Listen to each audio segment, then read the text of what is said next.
Do you wish to fly? Throw fire out of your bare hands? Turn anything you see into dust? Crush your enemy's skull? Even rip their heart out of... বেশি হয়ে যেতেছে, I guess, বাদ দি। Sorry, you can do this in real life, but animation এটা possible. অ্যানিমেশনের help নিয়ে আপনি উঠতে পারবেন, আগুন মারতে পারবেন, এনিমির স্কাল ধ্বংস করে ফেলতে পারবেন, এবং কি বুক থেকে হার্টটাও বের করে ফেলতে পারবেন, যেটা আমি আগে বলতে চাইনি, বলে সরি। আপনি আপনার দুনিয়া যে কোনো কিছু দিয়ে বানাইতে পারেন। আপনার লিমিটেশন হচ্ছে গিয়ে আপনার কল্পনা। আপনার কল্পনা যতদূর, আপনার লিমিটেশনও ততদূর। হাই, হ্যালো, আমি অন্তিক মাহমুদ, এন্ড আমি একজন অ্যানিমেটর। আমি ইউটিউবে অ্যানিমেশন করি, আমি কমিক বুক বানাই। ইয়েস, আমার একটা ছোট্ট স্টুডিও আছে। This is all about me, and এটা হচ্ছে গিয়ে অ্যানিমেশনের উপর একটা মাস্টার ক্লাস বা বলতে পারেন একটা কোর্সের মতো, যেখানে আমরা একদম অ্যানিমেশনের A to Z পর্যন্ত আমি যা যা জানি সবকিছু এপিসোড ওয়াইজ আপনাদেরকে শিখাবো। বাট ইন দিস এপিসোড আমরা অ্যানিমেশনের একটু ডিটেলস সম্পর্কে জানবো, যাতে আপনারা বুঝতে পারেন যে অ্যানিমেশনের উৎপত্তিটা কোত্থেকে আসছে বা স্টার্টিংটা কিভাবে আসছে। আপনি যদি চান এই অ্যানিমেশনের এপিসোডটা স্কিপ করতে পারেন, সরাসরি সেকেন্ড এপিসোডে চলে যেতে পারেন। আদারওয়াইজ আমার এই প্যাকো শুনতে পারেন। Let's go. সো আমরা এই 2D অ্যানিমেশনের কোর্সে অ্যানিমেশনের পুরো A to Z পর্যন্ত শিখবো। কিভাবে অ্যানিমেট সিসি ইউজ করতে হয়, কিভাবে কোন সফটওয়্যার ইউজ করতে হয়, কিভাবে কোন হার্ডওয়্যার ইউজ করতে হয়, কিভাবে অডিও রেকর্ড করা লাগে, অডিও রেকর্ডের পর কিভাবে সেটা অ্যানিমেশন করে ইউটিউবে আপলোড করতে হয়, সবকিছু আমরা 10 এপিসোডে শিখবো। 9 এপিসোডে, বিকজ এই এপিসোডটা আজ টপ করবো। সো ইয়া, এটাও ইম্পর্টেন্ট।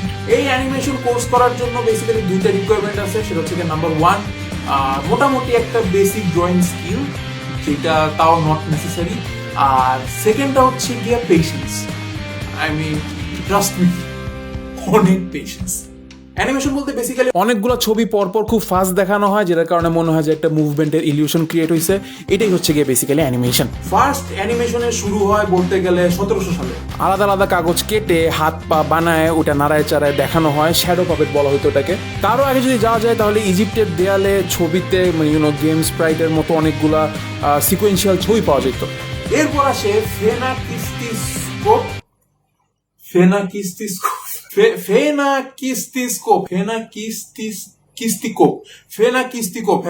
হুইচ ইজ বেসিক্যালি গোল ডিস্কে অনেকগুলা সিকোয়েন্সিয়ালি ছবি এঁকে সেই গোলটা পরে ঘুরায় ফেলা হইতো, এন্ড ঘুরতে ঘুরতে মনে হইতো যে ইলিউশন ক্রিয়েট হচ্ছে, যে জিনিসটা মুভমেন্ট করতেছে।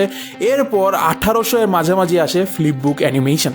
বেসিক্যালি এখান থেকেই 2D অ্যানিমেশনের স্টার্ট, এন্ড এখনো ফ্লিপবুকের প্রিন্সিপাল মেনে 2D আর 3D অ্যানিমেশন করা হয়। অ্যানিমেশন ফিল্ম বানানো শুরু হয় 1900 সালের দিক থেকে, সবগুলো হাতে আঁকা ছবি, এন্ড এরপরে সেগুলো সব একসাথে করে 2D অ্যানিমেশন মুভি।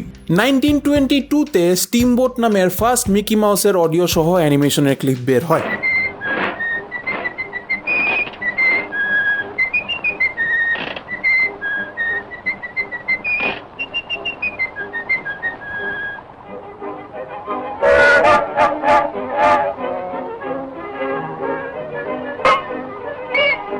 যদিও এটা মিকি মাউসের প্রথম কোনো ডেবিউ এপিসোড না, মানে এখানেই আর কি প্রথমত সবার আগে কমপ্লিট অডিও রেকর্ড করে সেটার উপর অ্যানিমেশন বানানো হয়, যেটা আগে করা হইতো না। এরপর কয়েকটা অ্যানিমেশন শর্ট বের হয়, বেটি বুপ, সিলি সিম্ফনি সিরিজ। 1930-এর আশপাশে সাদা কালো অ্যানিমেশন থেকে কালার অ্যানিমেশনে কনভার্ট করা হয়। 1937 সালের প্রথম ডিজনি অ্যানিমেশন রিলিজ করা হয়, snow white and the seven dwarf বা ডোয়ার্ফ, এর উচ্চারণ আমি এখনো পাই না।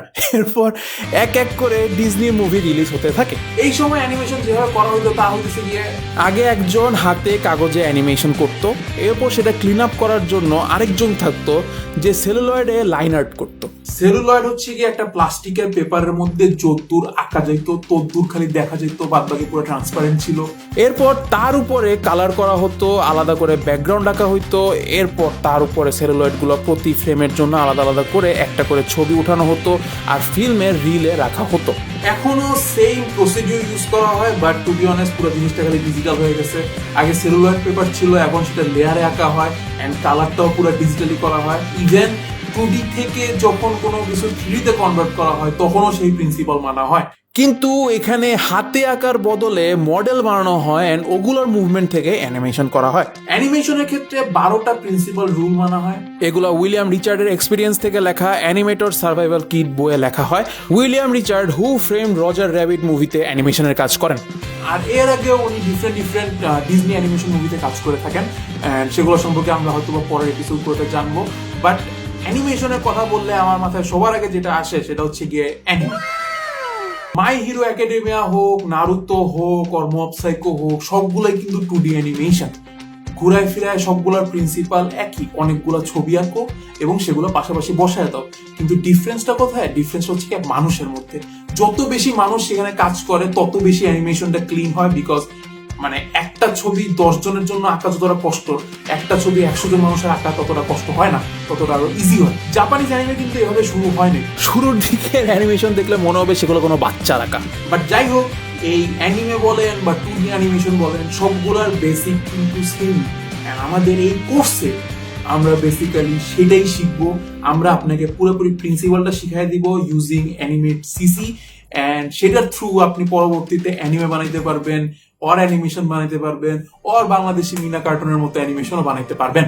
আশা করি এই এপিসোডটা আপনার জন্য একটু শিক্ষণীয় হয়েছে, এন্ড এই পুরো অ্যানিমেশন কোর্সটা থেকে আশা করি আপনি অনেক কিছু শিখতে পারবেন। সো পরের এপিসোডে দেখা হবে। টিল দেন, সারারা, টাটা, বাই।